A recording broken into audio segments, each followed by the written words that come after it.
right, we do it. Fixture list reaction. And then we'll get into the transfer news. It's only right now. Let me share my screen with you guys.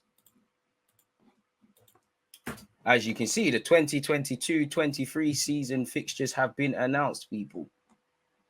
We start at Crystal Palace. We end at Wolverhampton. Well, no, we start at Crystal Palace. We welcome Wolverhampton in May. Whatever happens in this, all that matters is where you start and where you finish, and we start at the top. So the only way is literally down. As I've said before, obviously, just if you're just listening, in August we have 5 games, 6 games, 5 games. Sorry, I can't even. This graphic is doing a madness to my eyes. I need to zoom in a tiny bit. All right, calm. Had to zoom in a bit. But yeah, if you're just listening and you can't see what's on screen, Crystal Palace away, Leicester at home, Bournemouth away, Fulham at home, and also we end August with Aston Villa at home. Am I right there? The 27th. Oh, I think the 27th and the 3rd. I don't know. I have to check the 3rd. Please don't be on the 3rd. Please don't be on the 3rd. I'm telling you, lot, from now, I believe the 27th, there ain't going to be no watch along or nothing from me. I'm not about. Please don't. And then please, September the 3rd, please don't shag it.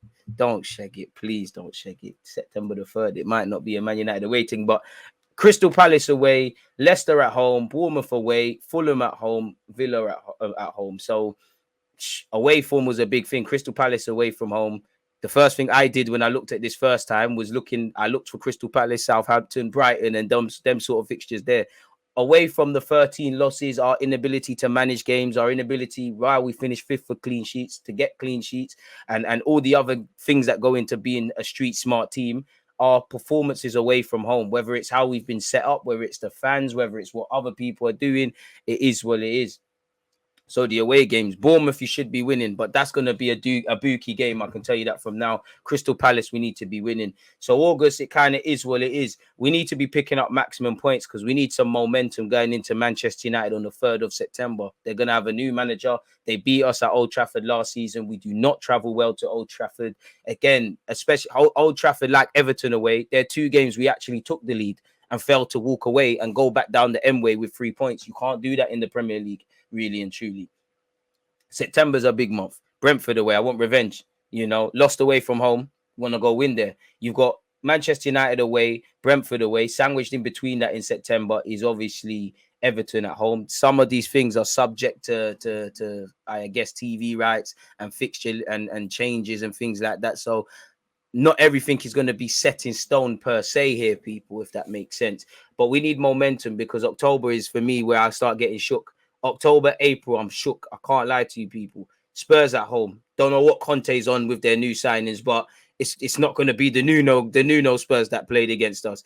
After that, you've got Liverpool at home, where to a degree it's a write-off. But I'm ambitious, but you need to start taking points off the top 6 teams. There's no point talking about Liverpool, we only lost 2-0, we never lost 5-0. Or the language when we lost to City, you would have thought Arsenal won. We didn't win. We need to start getting points on the board. I know it's difficult. And out of all of these fixtures, Liverpool and City is a bit of a write-off. But we, on top of improvements, we need to actually move away from cherry picking, playing well in moments or playing well against the top 6, top 4, and actually play well, Not going to really get at you for losing to City or Liverpool. But if I go off the City game last season, I'm being harsh, but that was another game we took the lead and failed to take 3 points. Much like Crystal Palace at home, Everton away, Manchester United away, things like that. You can't afford to do that in the Premier League. So that you've got a 6-pointer with Spurs and Liverpool. Then you travel to Leeds United and Jesse March away from home. Should be winning that, but that's bookie. Then you've got Man City. So we've got 3 of the top 4 in October. Southampton away, bogey team. One of the first fixtures I look for. Not confident about that. You should be beating Nottingham Forest at home. Away is a different story, though. So you need to make some momentum. In November, you've got Chelsea away. Now, the Stamford Bridge dance floor is kind of calm for us in recent years, but you can't write them off. And, they're recent Champions League winners, really, apart from this season. So we need to do a job. Wolverhampton, you need to be winning there. December, obviously, we've got to remember the World Cup's going to come and collapse everything at some point. You've got West Ham and Brighton away. Brighton away, we were lucky to get a point, I'll be real. We were very lucky. Again, for me, October's the one I'm looking at. This is why we need a bigger squad and bigger options and things like that. January sees us welcome Newcastle at home. We've then got away to Tottenham, and then we end the month with Manchester United away at home. Sorry. So yeah, man, we're gonna get the United games done over and quickly, and the North London derby ones. February sees us travel to Everton away. We've got Brentford at home. We've got Aston Villa away and Leicester away. Aston Villa and Leicester, 2 games that were a bit nervy towards the end. Everton, another game where we took the lead and failed to take 3 points. You can't afford to do that. Simple as that. And we've got to remember there's probably going to be injuries and some form's going to be better than others. So you can't write off anything at this moment. March sees us welcome Bournemouth at home before we travel to Fulham. And then we play our last game of the season against Crystal Palace in March. We then head over to my birthday month, April the 13th. Make sure you put that in your calendars. Presents, and more presents. We've got Leeds United at home. We then go to Anfield. On the 15th of April, we go to West Ham away from home. We then have Southampton. We then go to City's ground, and then we play Chelsea. April's a big month. October, for me anyways, I've already said it. October, April are months I'm really looking at with a bit of nerves, if I'm completely honest with you. And then obviously May sees us travel to Newcastle. You saw what happened in the last time we played them. We've got Nottingham Forest away as well. You saw what happened when the last couple of times we played them in the cup. Before that, we've got Brighton at home, and we lost to Brighton at home this year. So let's not do that next year. And then the season ends in on the 28th of May against Wolves. So there's some big fixtures there, man.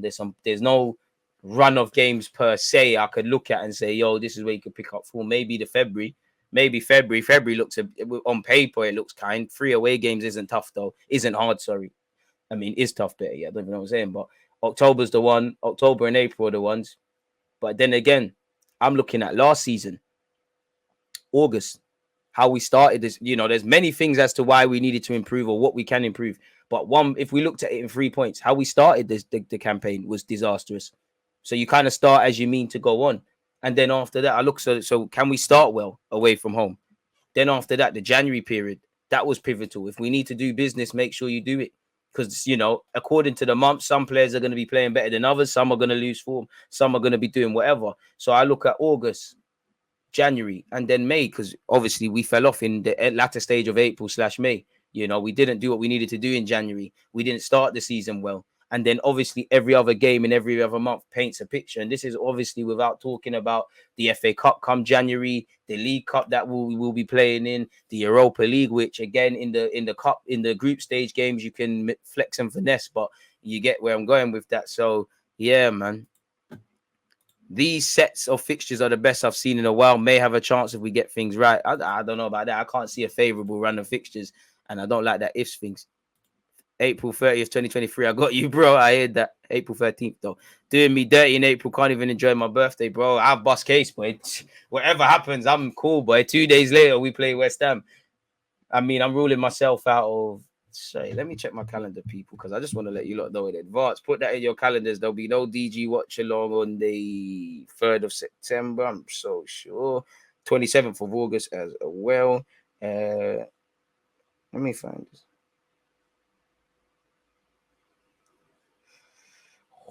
It's the 3rd of September. Ooh.